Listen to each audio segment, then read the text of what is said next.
I hope you guys had a great weekend. I was just talking with Jeremy Laguerre, and we were talking about. He asked me how was my time in Yellowstone. I went to Yellowstone with my mother this weekend, and boy, we had such a delightful time. If you haven't been to Yellowstone, no matter where you are, and whether you're in Utah or California, hope you get yourself there because it's a real special place. Let me just raise this up just a hair. All right, guys. Okay. Hey, so I've been talking a lot about the market in general. I've had a lot of people talk and say, my gosh, George, you seem like you might be freaked out. I'm like, no, not freaked out. Been doing this for nearly 30 years. I've seen four major turns in the market. I was with actually my coach this morning. And as I was spending some time with her, she said, there's lots of transitions that are going on. I thought, wow, that's an interesting word that you're using. You're using the word transition. And she said, well, why is that such a big word? And I said, because transitions are always the most difficult moments inside a market. And so when we start to realize, I mean, look, I'm looking at some of the numbers, guys. I'm looking at agents that some of them have made 100 grand or less this year. And last year they made $450,000. I'm watching some agents though, who are just killing it, slaying the dragons and making it happen. And so there's what's interesting to me is that as you move through your career, you have to come to a philosophy, I believe, to be successful. You have to come to a philosophy of how you win the game of real estate, even in the most difficult moments. And you have to win the game of real estate that when you are working as hard as you are, that you're actually winning. And you have either this moment where you can either be paralyzed and sit there and do nothing. You can run, right? Fight, flight, or paralyzation. So you can flee into other industries, which I see other people do when market shifts occur and transitions occur. And then the third is you get up and you say, okay, you know what? Here I am, man. I'm ready to engage. I'm ready to even maybe fight just a little bit about this. And so I just want you to give consideration to that as you move through your career, how important it is that you come to a conclusion of what your philosophies are in relationship to this business. And some people have yet to come up with a philosophy. And then the problem is they come up with philosophies that, as much as they want their philosophy to be the right one, well, it's not the right one that seems to work in reality. And we're seeing that across the board, right? We're watching all sorts of discount brokers cutting costs, cutting employees, because the market, if it's not a white hot market, the model doesn't work, even though their philosophy is, well, I want this way that real estate should be sold. And just because that's the way we want it to be sold, and not just because that's the way we think it should be sold or we would like it to be sold, doesn't necessarily mean that that's the way in which the market's going to respond to you. So we have to be really smart about what we're doing right now. And we have to be really smart about our approach to the business. And so, look, there's very little about this business nowadays that I sit there and I think, wow, I have to tell you, I have thought long and hard, right? The challenge with the world today is there's such a lack of thinking. But I would just challenge you to take a step back and just think, not thinking in a form of panic, not thinking in a form of absolute chaos, but really thinking and pulling out a journal or something of that sort, or a notepad. And as I was yesterday, I was sitting at Old Faithful in Yellowstone. If you know where that is, the geyser that just every 45 minutes or hour clicks like automatic. It's what's called Old Faithful.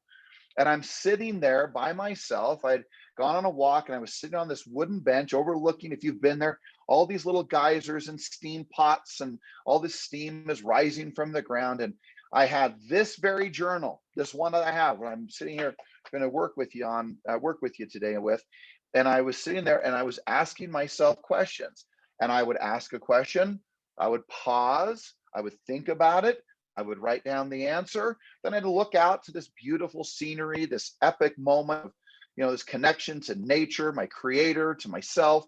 And I would think, and then I would write, and then I would think, and then I would look and observe and watch a few people walking by, and then I would write. And that went on for about 45 minutes. Now, I would ask you this.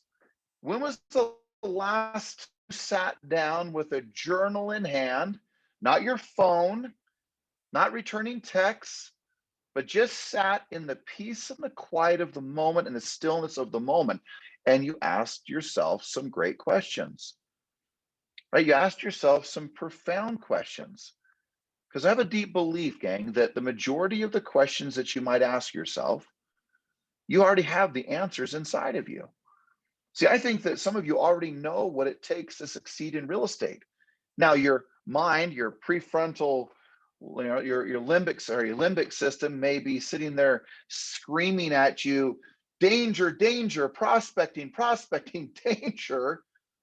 But because your limbic system is there to protect you, right? It's what happens. The only reason I know so much nowadays about a limbic system is because when you have a concussion, your brain gets stuck in a place of flight, which is interesting. 99% of all concussion victims, their brain gets stuck in a fight and flight mode. So fleeing or fighting. Well, it took me a lot to figure out, like, wait a second here, why am I so agitated right after my concussion? All of a sudden, I started working with doctors and I started realizing, wait a second here, this limbic system that we each operate from and have this blessing of our life that actually protects us is also sometimes the thing that prevents us from the very things that will help us. And that's why I often talk, I'm not going to get into great detail about this. I have other things I want to focus on, but I want you to realize that leading with your heart, like when you know what you're supposed to do, you got to do it. When you know the direction you're supposed to take your life, you need to take it. When you know you're supposed to make the calls, you make the calls. And even if you feel that limbic system want to take over and it's like mayday, mayday, or screaming at you saying, no, no, danger, danger, danger. The fact is that you need to take a step back and say, you know what? This is my moment to negotiate with myself, to realize, hey, you know what? Thank you for protecting. This is what I say. Hey, thank you for protecting me all this time. Thank you. I've got it from here. I've got it from here. And that is what really helped me overcome the fears of even prospecting over these many years, where I didn't have to fret or have major anxiety about the prospecting. I mean, many of you have seen, I go prospect in front of 150, 200 agents, and I don't think much of it anymore. And I don't think much of it because, well, I've trained my limbic system that when it starts screaming, danger, danger, danger, I just speak and I go, hold on a second here. It's all good. I've done this before and I know it's going to be okay. So whether that's knocking on doors or whether that's tough conversations that you need to have, or whether it's telling someone you're sorry, or whether it's telling someone the truth, or whether it's getting a price reduction, or maybe it's calling your sphere of influence. Every one of those moments I remember throughout my career, I can feel that limbic system taking over and going, danger, danger, danger. Well, you're right. Your brain is there to protect you, but your heart is also there to lead you. And so when you start looking at the connection between your mind and your heart, you start to recognize that deep within yourself, you know the answers. And sometimes we ignore them. Sometimes we refuse to look at them. Sometimes we want to completely avoid them, but they're there. And most of the answers, gang, I will give you the credit that you are smarter than you might even believe and that you might know. And the answers are within you.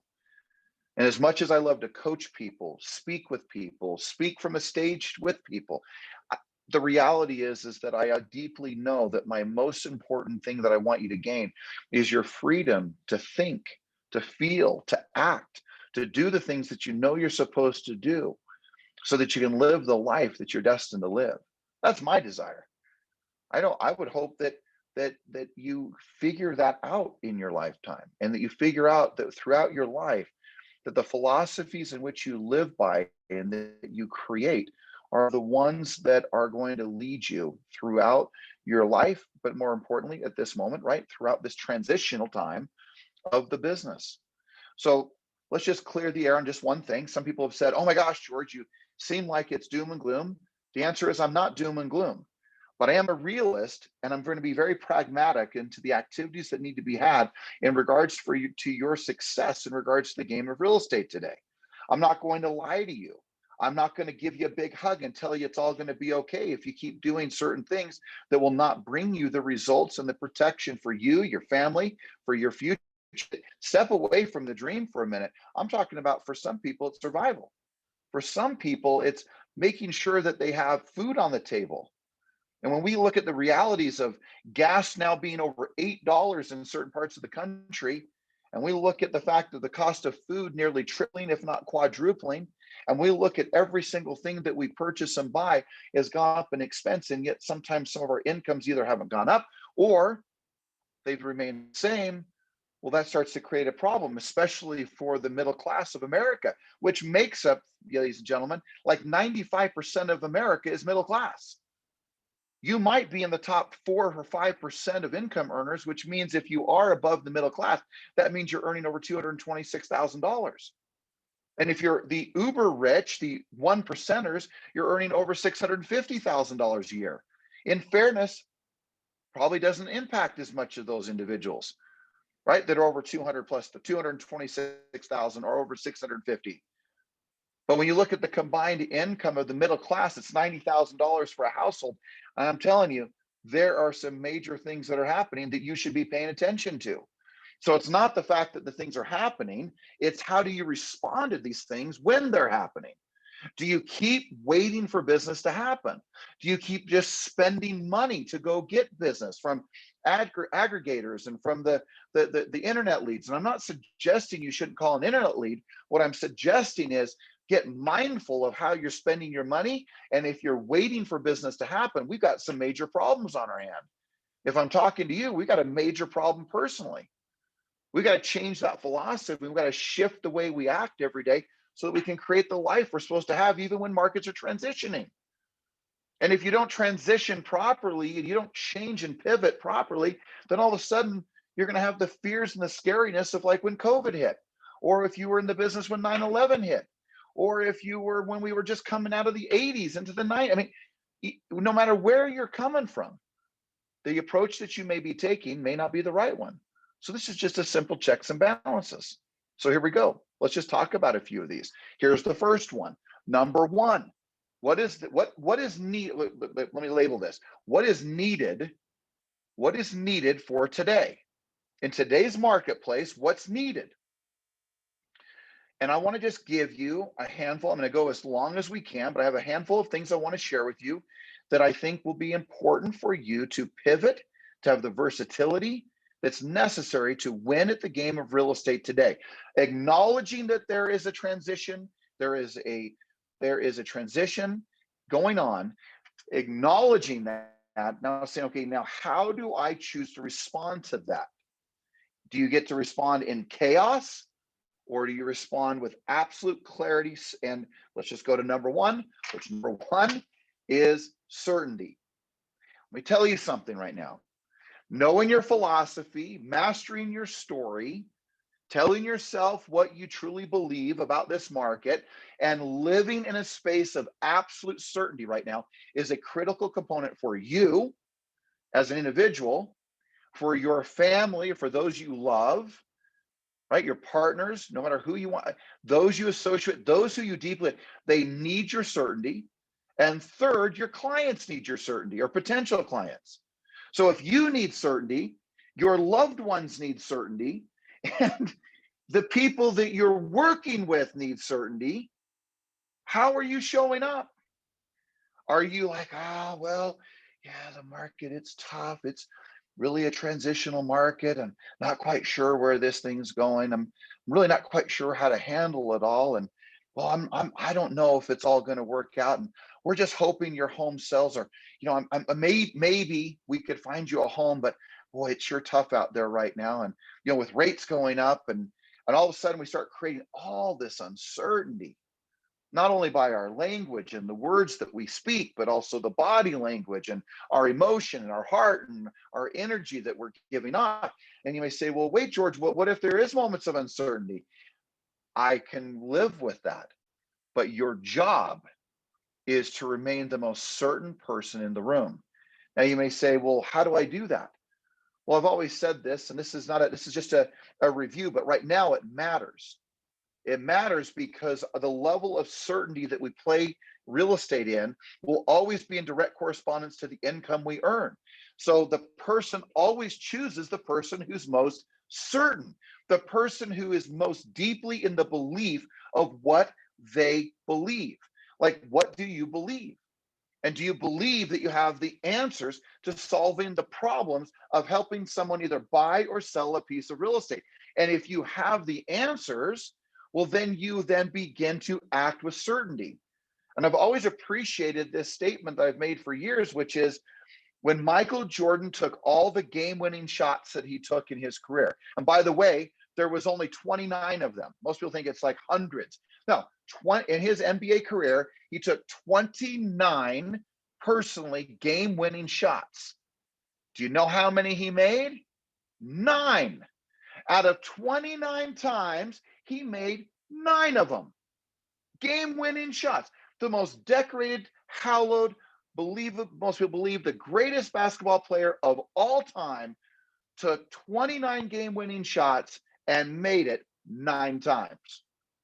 Now, this is what I am certain of.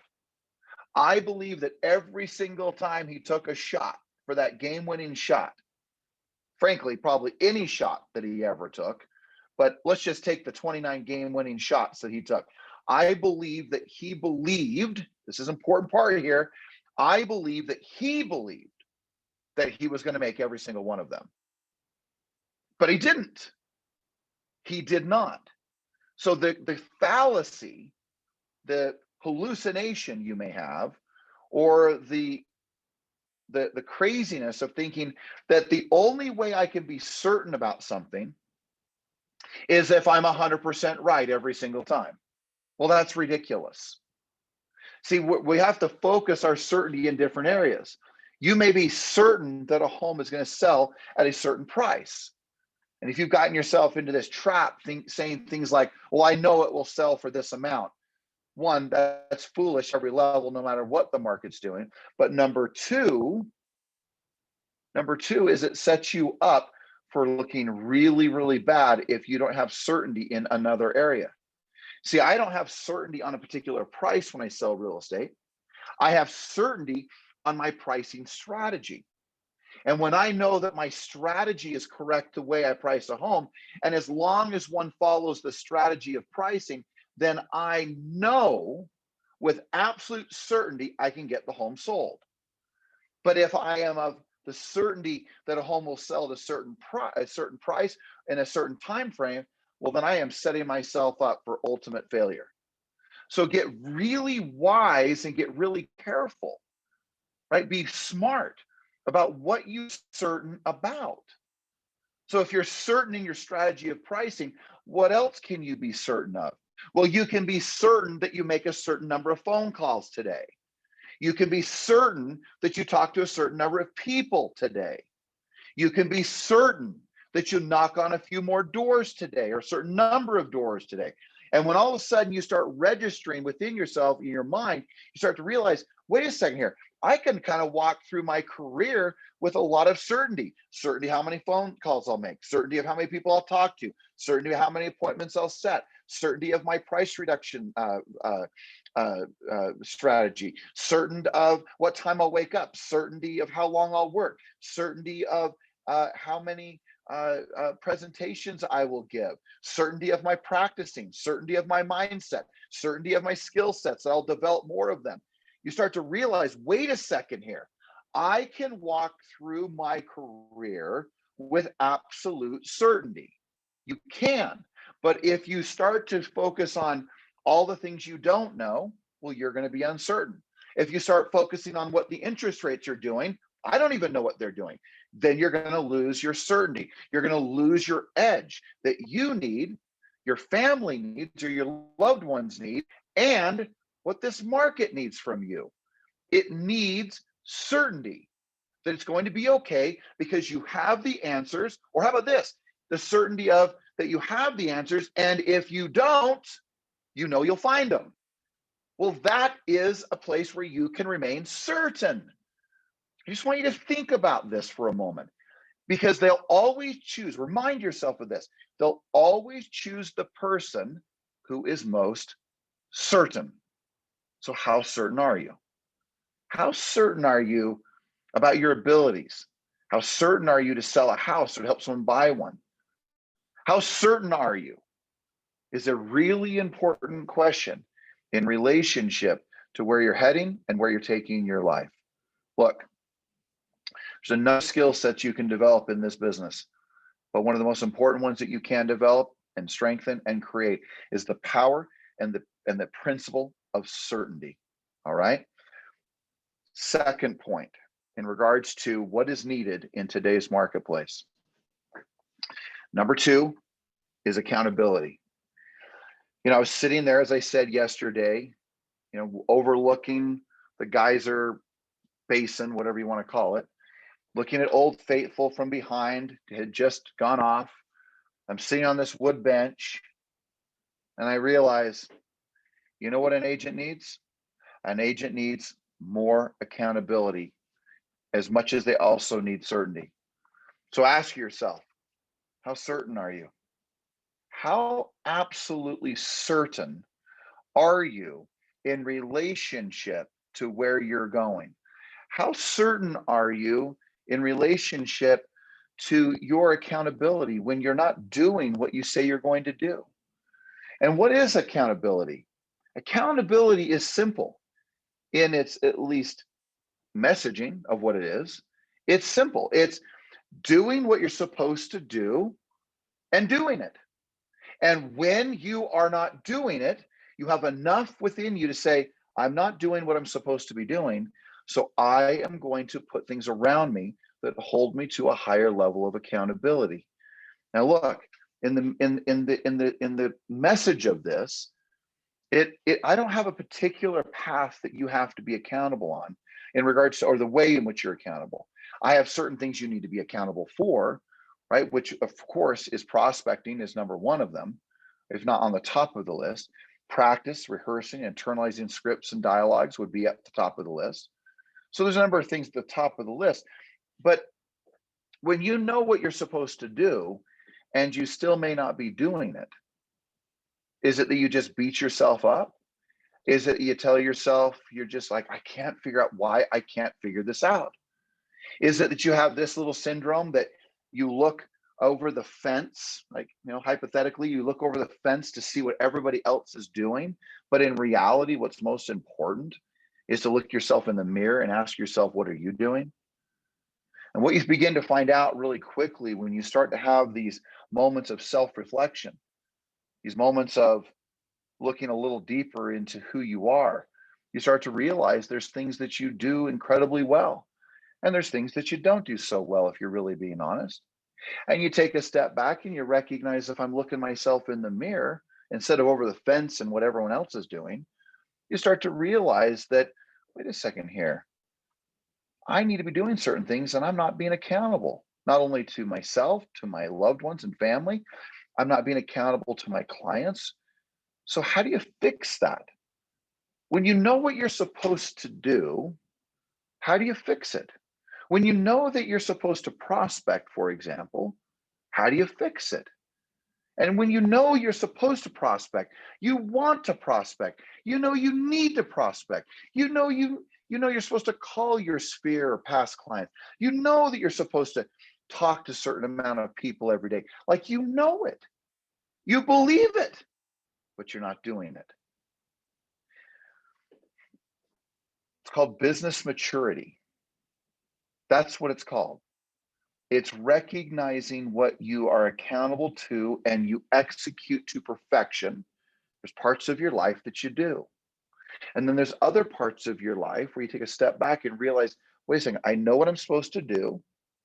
I know I need to do it. I actually want to do it because I'm supposed to do it because it's the pathway to everything I want. Oh, and I'm not doing it. Well, what do I do next? Okay, you can beat yourself up. You can say, okay, tomorrow's the new day. I'm going to do it tomorrow. Tomorrow, I'm going to prospect. And then you make 6 or 7 contacts, maybe even only 10. And you feel guilty and you feel maybe even a little discouraged again. One of the quickest ways to feel good is to live a life of integrity within yourself. to having rules that you set your life up with, that you decide this is the path I want my life to be, and you execute upon it, and confidence and certainty and belief and just the good feelings within yourself will occur because of your execution. So imagine though, you know what you're supposed to do. You even know how to say it. Let's just say you have the scripts and dialogue. Let's say you even have the words that you know you're going to say. But even if you didn't, couldn't you still knock a door? Couldn't you make phone calls? And yet we resist, we resist, we resist, we resist. So what is accountability?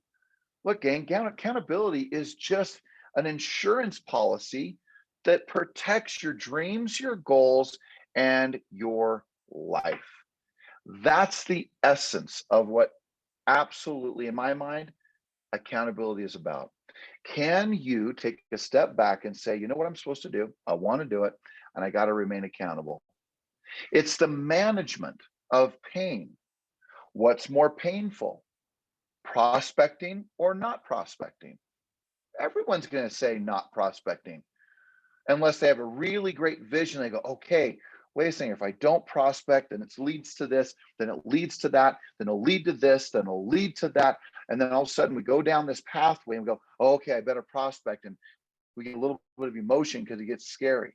Or the agent who starts prospecting because they have no deals and they don't know how they're going to pay their bills. And all of a sudden they're going to be out of money. And oh my gosh, oh now what? Oh now, oh my gosh, I better prospect. So they instantly get accountable. But what if you're making just a little bit of money or a lot of money? And what if you're doing okay or really like doing okay, like incredible? How do you get yourself to do what you're supposed to do, knowing you want to do it, knowing it's part of your plan, knowing it's what you need to be doing? How do you get yourself to do it? Gang, it is called accountability. It's the ability to do what you're supposed to do, even on the days you don't feel like doing it. So when you start looking at your career and you start sitting back going, okay, hold on a second here. Hold on. Like, wait a second here. Am I going to prospect today? Well, if you're not going to prospect, even though you know you're supposed to, even though you know you need to, even though you know it's going to provide your dreams, your goals, protection for your loved ones, your family, and all the above, and you don't, how do you get back on track? And it's the management of pain. You may say, well, George, you're sure, it's just painful just listening to all this because there's so much you keep reiterating on regards to accountability. But here's what I'm convinced of. I can look at all the great names on here. I got Alex, I got Delilah, I got Leslie, right? I got Tim O'Connor. I mean, every one of you, I know you guys, right? I know who you are. And what I know is that there's no part of this business you can't do. So if that's the case, that there's no part of this business you can't do, well, then what's the real problem, right? When I look at people like Lourdes, or I'm looking at Luz, and I'm looking at who else is there? I got Britt. I mean, I got Justin Crane. There's Judy, one of our great coaches. I got Lewis, one of our great coaches and managers. I mean, my point is that it's not as complicated as we want to make it. It's not an issue of can you, it's an issue will you. It's not an issue, well, can you dial a phone? Can you stay on it long enough?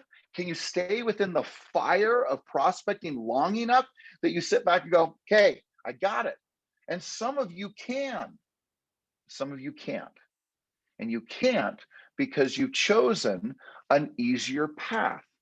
You've chosen a path of less resistance, a path with less rejection, a path with, quote, less danger, unquote, which is exactly what your limbic system does of your brain. It says danger, danger, danger. Meaning make calls, talk to people I don't know, ask for business, scary, scary, danger, scary, danger, danger, scary. Well, how do you get past that? Well, it's accountability. And I'll just leave you with this. Gosh, my gosh, we're out of time, but I'll just leave you with this. Gosh, I would have been, this is over 20 years ago now, but I will never forget that I had posted $100 checks, 5 of them at the beginning of a year, with a dear friend, many of you know him, he's also one of our coaches with ESS, and with John Hunter. And John Hunter and I would prospect, because over 20 years ago, we'd prospect at the exact same time. And we had accountability that if you didn't prospect between 8:30 a.m. and 10:30 a.m., just 2 hours, even though I advocate 3, it was that day, back then it was 2 hours. And I said, if I don't prospect between 8:30 and 10:30, and now what that meant is you couldn't answer your cell phone, you couldn't take calls, you couldn't do emails, you couldn't check your voicemail. And the other key thing is you had to show up right on time. You had to be standing at that cubicle at 8:30 a.m. And if you didn't, then these 5 checks on the wall, John would just strip one down. And another thing was you had to give 7 days notice if there was going to be a change in your schedule. Well, here I go at this $500 up here, $100 bills, or $100 checks that were all made out to John Hunter, thumbtacked in this office that we would prospect in together. And he had done the same thing to him for me. Well, I remember one day I needed to go to a home inspection, and yet I needed to go, and it wasn't, and there was only way it could be, it was between this hour of 8:30 and 10:30. And I will never forget, man, I was on it, I was prospecting, I was doing so good, but lo and behold, I couldn't schedule it 7 days in advance, and I knew I needed to miss. So what happens? John, with absolutely no, like, oh gosh, it's okay. Nope, takes the check away, didn't realize this, went and cashed it, then went to the store, bought himself a nice pair of leather shoes.